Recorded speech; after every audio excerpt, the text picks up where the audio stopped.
Nihoyat bahonangiz bormi? Bahonalar do'koniga xush kelibsiz. Yigitimga mashina oldirib olmoqchi edim, jimot. Olib bermayapti. Shunga normalniy bahonalaringizdan bo'lsa, любой pulingizni beraman. O, ishtaqalari karnayku. Bor undan. Xullas shunaqa deysiz.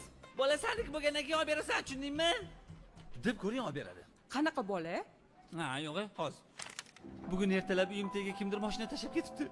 Ammo sizni sevganim uchun qabul qilmadim. Ding. Zo'r mana shu bahona. Men Keyingisi. Aka, hozir qizim sizga mashina oldirish uchun bahona olib ketdimi? O'sha mashinani olib bermaslik uchun bitta bahona qilib bering, iltimos. Bor bitta. Iltimos jonim, hozir vaziyatim tushunib turgin, ishlarim maskina yurishmayapti. To'yimizdan keyin zo'r mashina olib beraman senga. Ding. Chotki aka, rahmat. Haligi bahonalar tekinmi? Yo'q, siz meni to'g'ri tushuning-da, aka, hozir sharoitim unaqa emas. To'ydan keyin hammasini chotki qilib beraman, aka, iltimos. Oo, bo'lmasa ishlatma bu bahonani. Senga gapiryapman. Shu bahonasi o'tmasin.